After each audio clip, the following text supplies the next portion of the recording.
Nouvelle séquence qui nous parvient là il y a quelques secondes, celle de Volodymyr Zelensky s'adressant à nouveau à ses soldats. Je vous propose de la découvrir ensemble. Quel que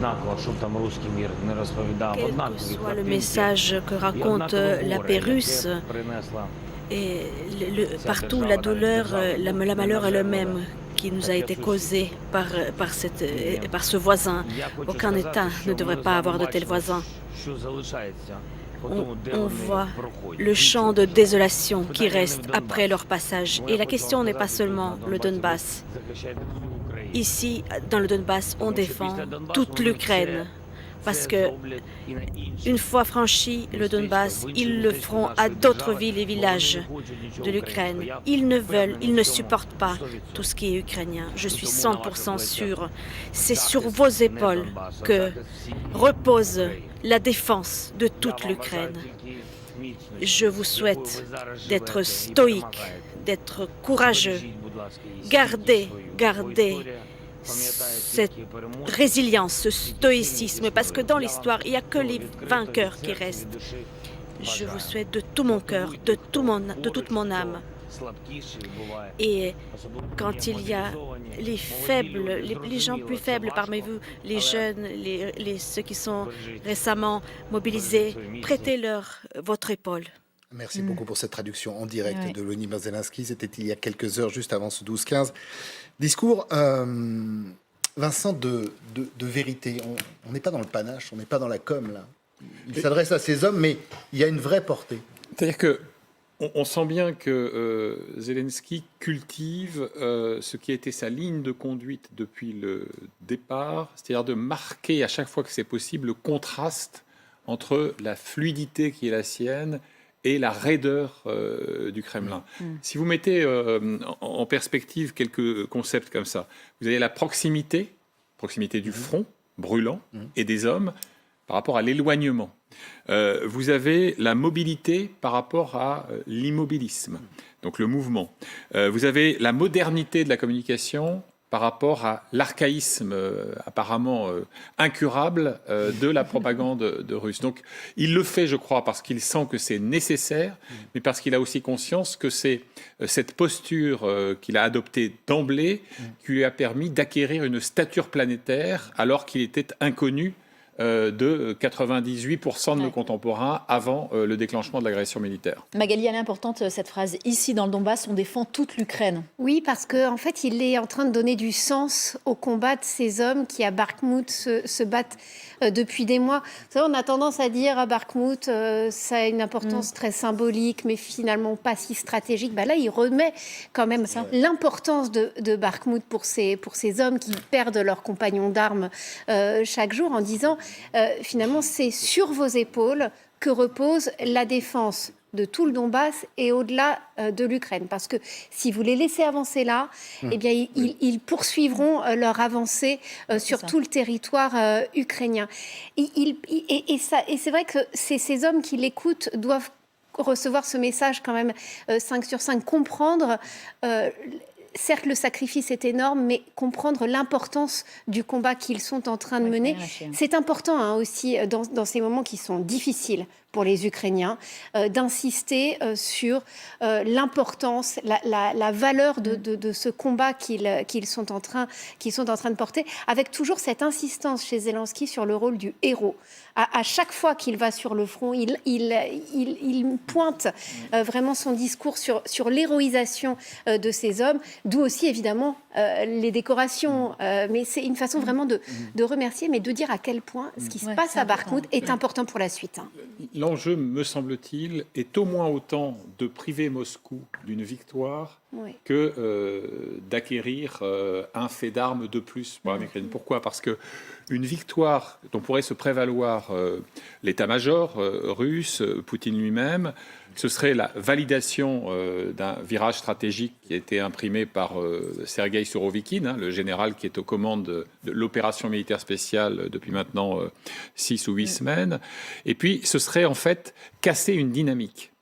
Souvenons-nous que depuis Lysychansk, Severodonetsk, au cœur de l'été, il n'y a pas une victoire, encore une fois, que puisse revendiquer l'agresseur. Donc, c'est à mon avis, essentiel, au-delà de la valeur objective et opérationnelle de ce nœud routier, ferroviaire, etc., c'est une manière de ne pas casser cette dynamique afin qu'il n'y ait pas d'inversion du courant historique. Oui, mais il y a quelque chose quand même de terrible. On va retrouver dans un instant Olivier Weber. Mais général, en faisant ça, Volodymyr Zelensky dit à ses hommes, c'est la victoire ou c'est la mort. Il n'y aura pas de repli. Il donne une dimension en venant sur le terrain à Bakhmout qui est terrible. Ça rejoint ce que disait Vincent, c'est-à-dire que maintenant, on ne reculera pas.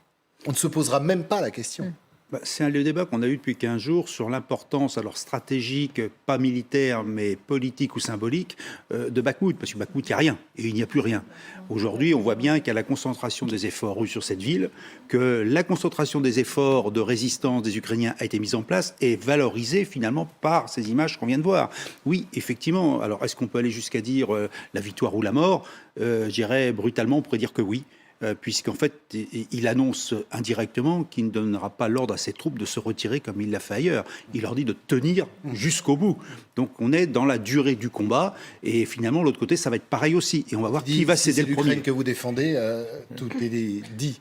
Sachant qu'en fait, rassembler le fait qu'à dans le Donbass, défendre l'Ukraine, c'est très important, parce qu'il y avait beaucoup de questions qui ressurgissaient sur le fait que, alors, qu'est-ce qu'on va faire lorsqu'on va récupérer le Donbass, parce qu'il y a quand même beaucoup de populations qui restent sous l'influence russe, et même il y avait des consignes données aux soldats de ne pas rentrer dans les villes libérées à plusieurs, parce qu'on ne pouvait pas prévoir les réactions des habitants qui pouvaient être imprévisibles. Donc c'est pour ça que lorsqu'il insiste sur le fait qu'à Donbass, il est en train de défendre l'Ukraine entière, c'est très important, parce que ça donne du sens. Pourquoi est-ce qu'on est en train de combattre pour libérer le Donbass, qui est en partie sous l'occupation de la Russie depuis 8 ans.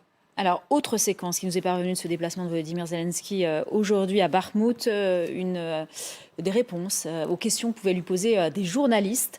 Traduction en direct qui est assurée par Natalka Neuko-Jaikaran. Nous allons bien sûr transmettre. C'est les combattants qui viennent de recevoir les médailles. Est-ce qu'ils peuvent vous le transmettre? C'est pour remercier pour les armes. Oui. Vous défendez nos vies. Vous risquez vos vies pour défendre nos vies à nous. C'est une grande honneur. Et qu'est-ce que les combattants vous ont transmis? Eh bien, notre beau drapeau ukrainien, ils l'ont dédicacé. Notre situation est difficile. L'ennemi monte en puissance, nous menace. Nous avons besoin de beaucoup plus d'armes. Et là, c'est pour remercier nos frères américains pour nous avoir livré les armes et pour qu'ils continuent à nous soutenir. Voilà. Ça vient de leur cœur. Et qu'est-ce que vous pouvez souhaiter aux héros de Bakhmout, Monsieur le Président? Je pense que les héros de Bakhmout ont droit de passer les fêtes normales avec leur famille, d'être en bonne santé.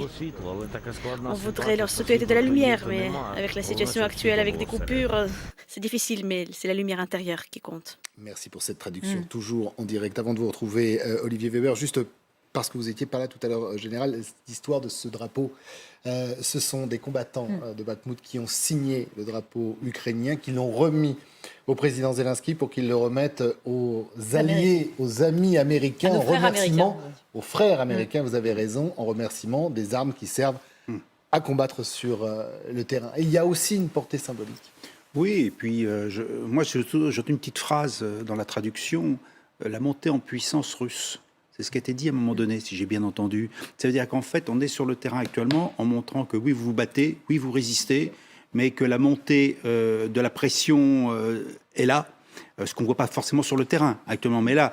Et en même temps, ce que vous avez dit tout à l'heure sur le drapeau qui serait transmis aux alliés, en particulier américains, effectivement, pour demander des armes, plus de munitions, prouve bien que quand même, il y a une certaine inquiétude, à mon sens, c'est ce que j'entends depuis 2 jours, sur cette partie-là du territoire ukrainien dans la capacité à résister à la pression russe. Donc d'un côté, il y a ce message symbolique qui, à mon avis, est spontané.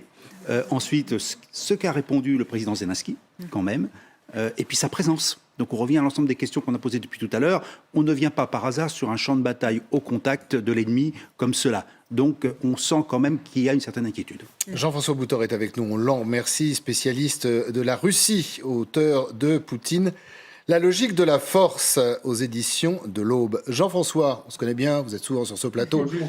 Poutine, que vous connaissez bien d'ailleurs, ce genre de séquence, cette, non pas mise en scène, mais cette réalité qu'on a vue à Bakhmout avec le président Zelensky, ça ne doit pas lui faire plaisir.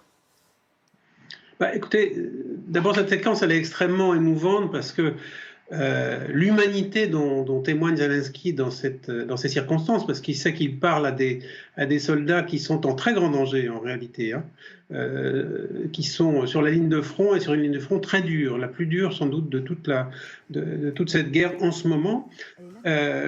Cette humanité contraste fortement avec le caractère glacial de Poutine qui s'affiche en permanence.